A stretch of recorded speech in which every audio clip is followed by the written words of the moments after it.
Chapter 17. Slowly the dark of night gave way to the dusky grays of early morning. Holly uncurled herself and looked around. Her tears had all dried. They'd done her no good, and she couldn't stay on the floor forever. Cracks in the wall allowed light to show through and the cold to flow in. Now that she could see, it was definitely the Hufflepuff dorm room. Holly recognized the walls and the familiar shapes of the room. But she was dismayed by what she saw. There were 3 beds in the room, at least 3 objects that were recognizable as having been beds. One, the one Holly had fallen out of, had a broken leg and tipped crazily to one side. The other 2 looked bent and broken, unusable. Holly saw lots of furniture pieces about, legs, tabletops, frames, headboards, one of which she had tripped on. The contents of the room looked old, barren, abandoned. What had happened? Holly made her way carefully down the stairs to the common room. Many of the steps were missing or gone. The rest seemed old and rotted, barely able to take her weight. The polished wood rail, broken and cracked in many places, fell over at her touch. The common room brick walls had cracks showing light from the outside. Huge shards of glass had fallen out of the windows. Other splintered pieces dangled from broken frames. Several huge segments of the wall looked black and burnt. There was a huge black gaping hole where the fireplace had been. Black scorch marks made horrid stripes on the floor. The floor was littered with broken furniture, trash, and all sorts of junk. Holly surveyed the damage and felt tears rise anew. Her Hufflepuff friends must all be dead.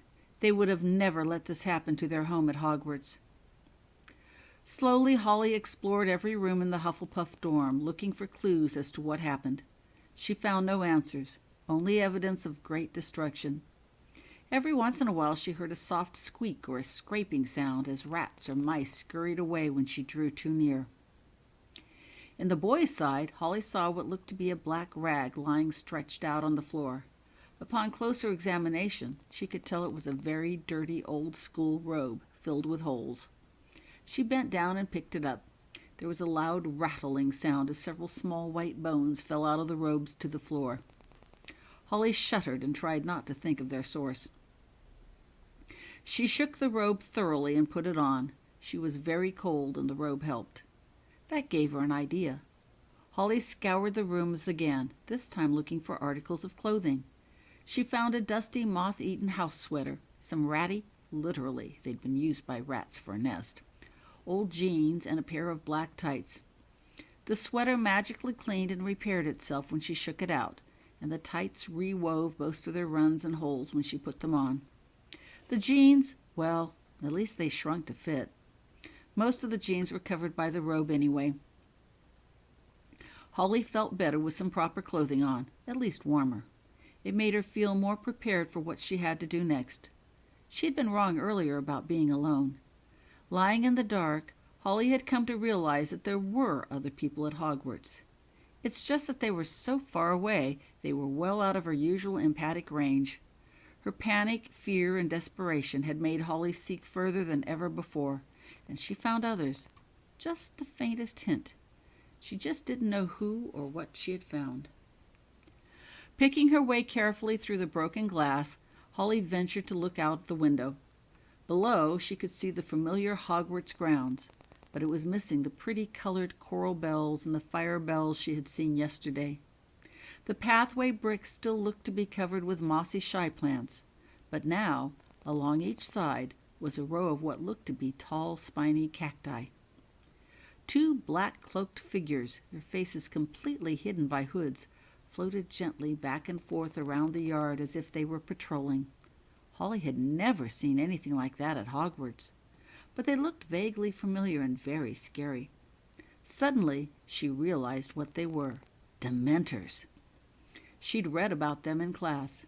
They were supposed to be only at Azkaban prison. What were they doing here? Holly shivered. Yes, somebody was still here.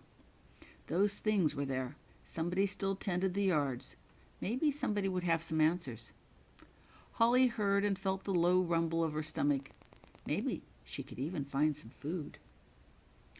Holly walked down the stone stairs to the Hufflepuff entry. The familiar picture frame dangled down, hanging from one end, leaving the door open and unprotected. Holly stepped out into the hall. Some tattered shreds of painted canvas and a huge blackened hole was all that remained of their guardian. Holly mourned the loss of the gruff judge and his angry jury. Cautiously, Holly stepped down the hallway.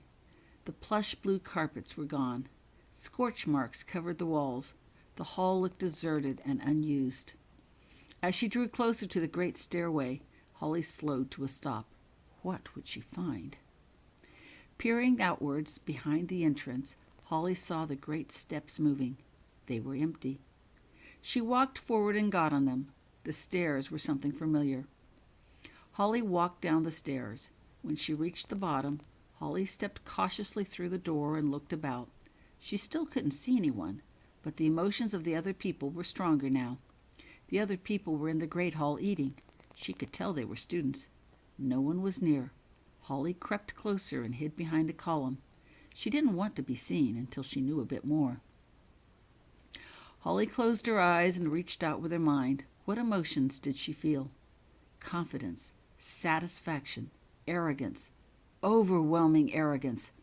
Holly's eyes flew open. Slytherins! They were all Slytherins! Where were the rest of the students? Holly backed up quickly. She would not have hesitated to come forward and ask for help from a student of any other house. But Slytherin? They would never believe Holly and probably take pleasure in her misery. Where could she go? Where could she hide until she found someone else? In a panic, Holly turned to flee and froze. In front of her was a very large snake. It was as long as Cuddles, but thinner. The snake had an emerald green back with long body that curved from one side to the other, filling the hallway. It had lifted its head and front off the ground, swaying side to side gently, while looking at Holly straight in the eyes. Its thick belly scales were shiny yellow. Its golden yellow eyes regarded her unblinkingly. The huge forked tongue flicked back and forth silently, menacingly. While still watching her, the snake somehow slithered closer. In terror, Holly backed up. "Hey! What are you doing outside before hours?" Forgetting the snake, Holly swung around. It was a voice she recognized. A tall, robed form, wand in hand, strode up to her. "Richard!" she said in relief. Someone she knew. "That's prefect, sir, to you," he said to her angrily, and struck Holly's face with his free hand. The blow was so strong it knocked Holly to the ground. "You know better than to call me by name. Show respect." Richards backed up a step and looked her over. "Now, get up and answer my question," he commanded. Holly had a hard time getting up. The strength of Richard's anger was overwhelming. Holly managed to get to her feet. Her jaw hurt terribly. "Yes, sir, prefect, sir. Sorry, sir," she mumbled, keeping her head down. Her words had an instant effect on Richards. His mood lightened, and she could breathe again. She longed to rub her jaw, but was too scared. "That's better," he said. "Now, answer my question. What are you doing out before hours?" I got hungry, sir," answered Holly truthfully. "That's not good enough," Richards told her. "You're not supposed to be out before hours, no matter what. You should know that by now." Sorry, sir," Holly mumbled, still keeping her head down. His words were confusing her. Before hours? What did that mean? Holly longed to ask him some questions, but didn't dare. Richards moved his wand to a point directly under her chin. "Look at me," he commanded. Fearfully, Holly looked up. The wand followed her chin's progress up. Richards studied her face intently. "You don't look familiar to me," he stated suspiciously. "What's your name?" Holly, sir." "State your full name and pedigree," Richards commanded. "Holly Ann Wycliffe, sir," she replied, holding his gaze. "What kind of a name is that? What's your pedigree?" Richards insisted, pushing his wand uncomfortably against Holly's throat. I don't know what you mean by that," confessed Holly, trembling. "I'm a first year." That answer did not satisfy him. Richards pushed his wand deeper, almost choking Holly. "State your wizard family line," he commanded. Richard's emotions were confusing. Holly knew him, yet it was plain he did not know her. He should have known her. Why didn't he? Richards twisted the wand into Holly's throat even further, causing her to gag. "Now!" he insisted. Holly thought desperately. Her parents weren't wizards. She had no wizard family line. Not really. "But Potter?" she answered hopefully. Richards again grew angry. He removed his wand from her throat and grabbed her wrist. "Now I know you're lying," he muttered, dragging her along with him. "There are no Potters. We'll settle this soon enough." "But he's my cousin," Holly protested as she struggled to keep up with Richards and not fall. Richards stopped briefly, which allowed Holly to regain her footing. He looked at her coldly. "There is no Potter name on the wizard registry," he stated flatly. "If you think to hide behind a phony name, you are sorely mistaken. It won't work. Your lies will protect no one. I will find out your real name, and then your family will be sorry you gave me such problems." Richards turned and started walking again, dragging Holly along. "Stupid Nons," he muttered to himself. "Still think they're better. Still think they can outwit us. And you firsts are always the worst. Idealist. You'd think you'd have learned by now." He reached the stairs and yanked Holly up with him. Her wrist hurt where Richards gripped it, and Holly had trouble trying to keep from stumbling and falling. Nons, thought Holly to herself as they went swiftly up the stairs. What was a non? Richard continued his mutterings. "The only stupider thing you could have said," he added impatiently as they continued up, "was to try and convince me you had Muggle parents." "But I do," blurted Holly without thinking. Richards wheeled around again, twisting Holly's arm painfully in the process. "Lying again," he announced with certainty. His anger and disgust filled Holly. "You would not be at this school if you were a filthy little mudblood. You and your Muggle family would be rotting away in Azkaban prison where you'd belong." Holly trembled. Richard's anger went through her, but his words frightened her more. She was in a lot of trouble, even more than Richards knew. Please," she said, shaking visibly. "You're hurting me." Without another word, Richards untwisted her arm but retained his grip. "I hate liars," he announced darkly as he dragged Holly off the stairs.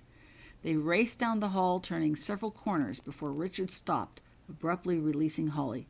She fell to the ground at the foot of another Slytherin student. "Look what I found wandering in the halls," Richards announced angrily to the student. Holly didn't dare look up. "You're supposed to be on guard duty," he continued. "There shouldn't be any Nons out in the halls before hours. Did you fall asleep and let one slip by?" "I swear I didn't," replied the other student defensively. Holly recognized that voice. She ventured a quick glance up. It was Scorpius Malfoy. "I've been awake and on duty all night, just as I was assigned," Malfoy continued. "No one got by me, I swear." "Then how did this one get out?" demanded Richards, pointing at Holly. "You're lying, too," Richards accused. "You need to be taught a lesson." Holly could feel the anger building in Richards. "Crucio!" Holly screamed. Never had she felt such pain. Hot needles of fire pierced through every nerve in her body, twisting like knives every which way. Her head felt ready to burst. It wouldn't stop. She couldn't make it stop. She could only scream. Then the pain stopped. Too weak to move, Holly lay limply on the floor, panting. Scorpius lay on the floor next to her, panting heavily, also too weak to move. Richard stood over them, no longer angry, but puzzled. "That was the Cruciatus curse," thought Holly in shock, her mind racing frantically. She'd read about it in the Defense Against the Dark Arts class. Professor Lovegood had given her lots of books about spells and curses to read.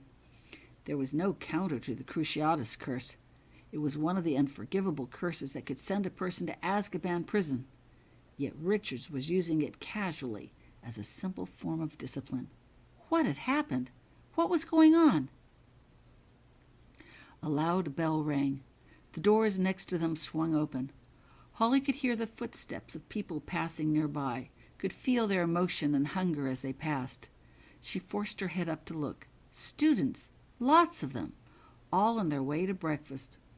Holly suddenly realized these students weren't Slytherins. She needed no explanation of the word non now. Non-Slytherin. Holly tried to look at the faces of the students as they came into view. Did she recognize anyone? It was hard to tell. The students kept their heads down as they walked. None of them spoke a word. They just silently passed by. Only a few glanced curiously towards Holly and Scorpius lying on the floor before moving on. With a start, Holly suddenly recognized where in Hogwarts Richard had brought her. They were outside the doors of Moaning Myrtle's bathroom. But how could that be? There wasn't enough space in Myrtle's bathroom for this many people. Where had they all come from? The last of the students passed silently by and walked down the hall, turning the corner. The bathroom doors swung shut. The three were again alone in the hall. 103, announced Scorpius, getting slowly to his feet. I counted, and I know you did too. That's the number they're supposed to be. I didn't let anyone slip out. Richard's face reflected the puzzlement he felt. Well, then, who is she? Using his foot, he pushed Holly onto her back. He squatted down and studied her more closely. Where is your wand? He asked, looking at her with suspicion. I don't have it, Holly said in a small voice. I don't know where it is. A likely story, Richard snorted in disbelief. Did you ever have one? Are you some sort of an infiltrator? Look at her clothes, exclaimed Scorpius with interest. Holly's robe had come open when Richards had turned her. Have you ever seen anything like that? Richards fingered Holly's house sweater curiously. It's self-cleaning, he concluded. But I've never seen these colors before. They aren't Nons, and they certainly aren't Slytherin. What have we here? Came a soft voice from behind them. Holly looked up. She hadn't heard anyone arrive, hadn't felt it either. The speaker was a tall man, wearing emerald green robes with a silver trim. He had greasy graying hair that hung down shoulder-length about his face, a hooked nose and dark black eyes that seemed to bore into all three of them. Holly didn't know the person, but she knew she'd seen him once before, somewhere. Both Malfoy and Richards instantly stood at attention and faced the person. Headmaster, sir, stated Richards respectfully. Excuse us, sir, we didn't see you coming. The headmaster acknowledged their greeting with a nod of his head. And who is this? He asked, turning his attention to Holly. Was it her imagination? His eyes seemed to light up briefly when he looked at her face. Holly thought she felt a touch of elation and recognition, but only for a moment. Then his eyes became hooded and his expression guarded. As for his emotions, Holly couldn't sense them at all. That's what we're trying to figure out, replied Richards. I found her loose in the halls before ours. I thought she'd gotten out somehow, so I brought her here. But all the students are accounted for, put in Malfoy quickly. So this one is an extra, spoke the man in green softly and slowly, in almost a whisper. The way he spoke and looked at her gave Holly the shivers. Unless the Nons are trying some new way to trick us, replied Richards, unwilling to admit he might have made a mistake. Said the headmaster thoughtfully. Prefect Richards, he began in that same soft tone, one of your duties is to become familiar with all the students of the school, not just their last names. Had you taken the time to learn their faces as well, you would have realized that this girl does not attend Hogwarts, either as a Non or as a Slytherin. His eyes briefly surveyed the rest of Holly. Then he continued speaking, his voice barely above a whisper. Her strange clothing and lack of shoes, both boys looked down in surprise at Holly's feet, would have further confirmed this reasoning. Had you drawn the correct conclusion, Richards, you would have avoided the mistake of administering discipline unfairly. Both boys carefully kept their heads down. Holly saw Malfoy smile at the rebuke. It is not the policy of the school to lightly use the Cruciatus curse against a fellow Slytherin. I do not expect you to do it again." Richard's face whitened considerably. "And as for using it against this girl—" "I didn't touch her," cut in Richards quickly. "I swear. She just started screaming." "Is that so?" said the headmaster, ever so softly, looking again at Holly's face. His black eyes seemed to bore straight into her. "That makes you very interesting indeed." He studied her thoughtfully. "Mr. Richards," he commanded, still staring at Holly. Richards looked up at the mention of his name. "I believe you should get down to the Great Hall and take the time to learn all the faces of the students at Hogwarts. You will be—" he paused before speaking— "tested." The emphasis on the word tested gave Holly the creeps. "Yes, sir," replied Richard stiffly. "Mr. Malfoy," continued the headmaster. Scorpius looked up. "Your breakfast is waiting for you. Perhaps you should go to the Great Hall and eat it before it grows cold."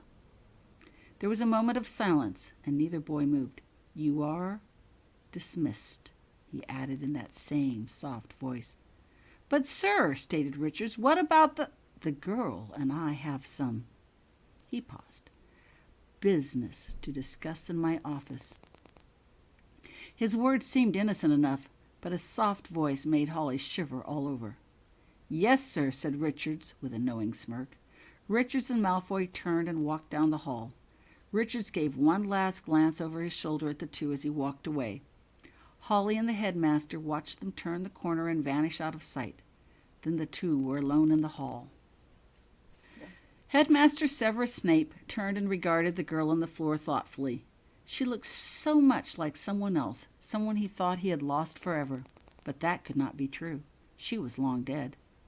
"My name is Headmaster Snape," he said to her softly. Severus bent down and offered the girl his hand. "And you might be—" "Holly Wycliffe," replied the girl after a moment of hesitation. The name was unfamiliar. She looked at his offered hand fearfully. "I have no intention of hurting you," assured Severus as gently as he could while still holding out his hand. Holly looked cautiously at him and then timidly accepted his offer of assistance. Severus took her hand in his and gently helped her up. His eyes narrowed sharply when he saw the bright red bruise marks on her face and wrist. He would have to talk with Richards about that. Violence and force should never be used when other ways were possible. When the girl stood firmly, he released her hand. "How old are you?" he asked. 11, sir." Severus nodded. She looked to be about that age. "Come with me, please," he said to her quietly. But the girl hesitated, clearly still fearful. "I assure you, there are many ways I can force your compliance," continued Severus ever so softly. He hated to scare her more, but Severus suspected at this point implied threats would work better than pleading. "But it would be much easier if you came willingly." Then he added practically, "Where would you go otherwise?" After a moment, the girl, Miss Wycliffe, nodded. Severus began walking to his office. Miss Wycliffe followed behind slowly. Severus slowed his steps until the two were walking side by side. He thought about his next move carefully. The girl didn't belong, yet she was here. He needed to find out more, but where to begin? After they had gone a few steps, Severus asked, "Where did you get your clothes?" The girl hesitated. "Miss Wycliffe," added Severus, noting her reluctance, "I have no intention of hurting you, but I expect you to answer my questions and to tell the truth. I will know if you lie." The menace in his tone left no doubt what might happen should she lie, and he could determine lies easily now. He'd heard enough of them in his years as headmaster. The girl took a deep breath. "I got them in the tower, sir," she said in a small voice. "Which tower?" Miss Wycliffe pointed vaguely in one direction. "The East Tower?" questioned Severus. "I guess," she mumbled in agreement. "What do you call it?" Severus asked, noting the uncertainty in her voice. The Hufflepuff Tower?" came the reluctant response. Well, that matched the colors on her sweater, but few persons called it the Hufflepuff Tower these days. That Miss Wycliffe should know it as such was interesting indeed. What should he ask next? Something not too hard, yet easily verifiable. "The name Wycliffe," Severus began as they mounted the stairs. "I am not familiar with it. Is it a wizard name?" He already knew it was not, but was curious to see how the girl would respond. "No, sir," she replied, keeping pace. Then Miss Wycliffe added very softly, "It's Muggle." Muggle? Severus suspected as much, but that she would admit to it was most unusual. Terrible things happened to Muggles found in the wrong place, and this was definitely the wrong place for Muggles. "Are your parents Muggle?" The girl could only answer one way, given her previous response. But would she? Yes, sir," came the reply. Severus stopped abruptly, turned and looked in her eyes, her beautiful green eyes. To admit to such things was either incredibly foolish or something else. "Why are you at Hogwarts?" he asked her directly. Miss Wycliffe hadn't sounded like a fool, but he had to be sure. "I go to school here. At least, I did." The girl's voice trailed off, her face reflecting uncertainty. What she had just said was incredible, impossible, unbelievable. Yet Severus could see no indication of deceit in those eyes. Had he understood correctly? "Are you saying you are a Hogwarts student?" he questioned again. Yes," the girl stammered. I thought I was." Severus waited for her to continue, all the while watching her closely. Miss Wycliffe began again. "Richard said that only purebloods attended Hogwarts and that everyone else with the wizard's powers are in Azkaban prison. But I don't know about that. Yesterday—" The girl stopped. "Yesterday?" Severus encouraged. "I don't know," she began again. "Yesterday I went to bed in a room full of Hufflepuffs. This morning I woke up and there was no one there but me. The dorms had been destroyed and I don't know what happened." "Yesterday, you say?" murmured Severus thoughtfully. "Yes, sir," she nodded. He turned and began walking again. The girl followed. Severus had to think about this. What Miss Wycliffe had said was totally impossible, yet she appeared to believe what she was saying. Stranger still, he could detect no indication of enchantment or other spells surrounding her. The belief seemed to be hers alone, not magically induced. "Did you get a letter?" Severus asked as they reached the 7th floor. A simple enough question, if she was really a Hogwarts student. Yes, sir," Miss Wycliffe replied finally. "But it came late." "Indeed," Severus murmured while they walked down the hall. A letter should have not come at all. Families with mudblood students received, at most, a knock at the door before being instantly carted away to Azkaban prison, before they knew what was even happening, before they had a chance to run. That such a letter, had it actually arrived, supposedly arrived late, was even more unusual. "Where is your wand?" Severus asked presently. "I don't know, sir," the girl answered. "I put it in the drawer in the bedstand last night, and it wasn't there this morning. There wasn't even a bedstand." "What kind of a wand was it?" Willow and phoenix tail feather. I got it from Ollivanders." "Did you now?" A mudblood shopping in Diagon Alley. That did not happen these days. "Where is your cat?" Severus asked suddenly. "I don't know. She was missing when I got up." Miss Wycliffe froze. She looked up at Severus in surprise. She just realized the real meaning of that question. "How did you—" "Miss Wycliffe," began Severus sternly, "Mr. Richards swore he'd never touched you. He would not dare lie to me. Yet it was your voice I heard screaming along with Mr. Richards as I walked down the hall. It was not the scream of an actress." In truth, Severus did not need Richards' assurances. He had known there was an empath in their midst the moment Severus heard one curse and 2 students screaming. It was not possible for Richards to cast the Cruciatus curse on 2 students at once. "Oh," came a very small voice next to him. "Do you know how to block yet?" he asked conversationally. "No, sir," she admitted in a small voice. "I keep on trying, but it doesn't work." The 2 continued walking. An untrained empath. Whatever her origins, the Dark Lord would find her most useful. The last empath had decided to not cooperate with the Dark Lord's wishes. She had died most horribly.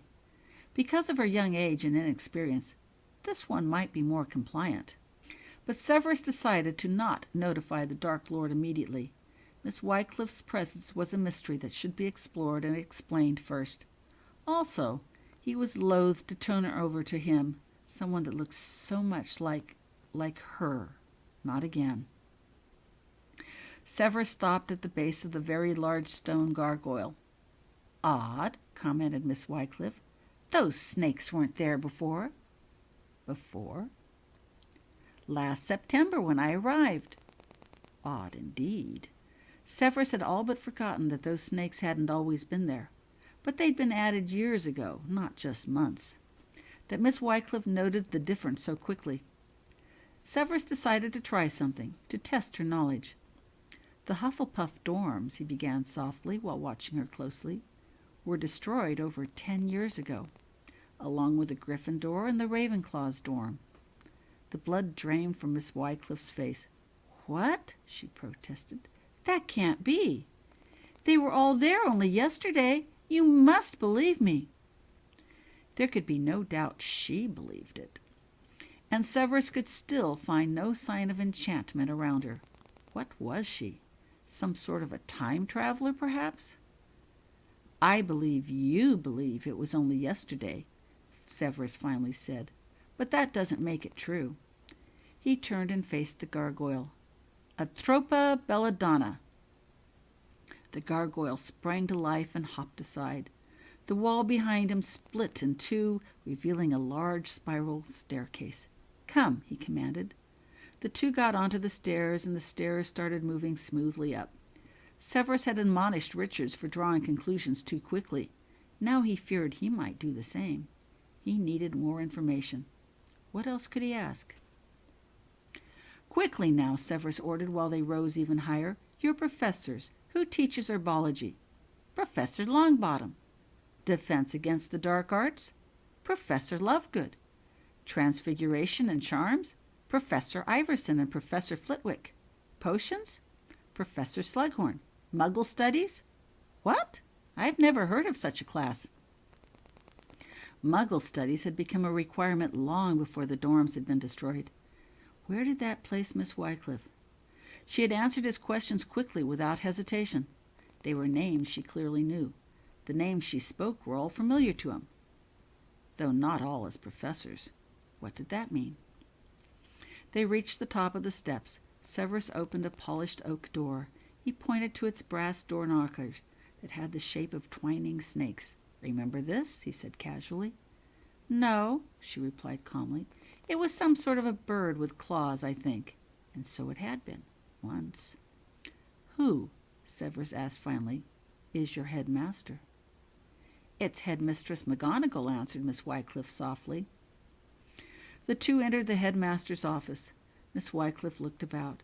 Her face lit up when she saw the walls covered with portraits of past headmasters. "That's where it was," she said with pleasure. "I've been trying to remember where I'd seen you before. Your portrait was up on the wall." She turned and looked at him with new eyes. "You looked a lot younger in the portrait and not very nice, but it was definitely you." Severus stared at her, stunned. Did she realize what she had just said? He looked closely at her face. That innocent look remained. No, of course not, especially not if, as she claimed, she was a first year with Muggle parents. Miss Wycliffe had no idea of the implication of her words. The only people whose portraits were placed on that wall were those of past headmasters who had died. And he was neither past nor dead. This was no time traveler, not with memories such as these. If the girl spoke true, what then was she? Severus needed time to think. "Have you eaten, Miss Wycliffe?" he asked in a casual voice while walking over to his desk. "No, sir," she replied. "You must be hungry." Using his wand, Severus caused several breakfast foods to magically appear on his desk along with a simple table setting. Then he pointed at a chair in the corner and made it slide forward. "Please sit down and have a bite to eat." Miss Wycliffe hesitantly sat down, and Severus sat down across from her. "I'm afraid I've already eaten," he said by way of an apology for not joining. While the girl ate, Severus considered her words and what he had learned. He put his long fingers together and tapped them in a manner he had seen Dumbledore do many times so long ago. It did seem to help with one's thinking.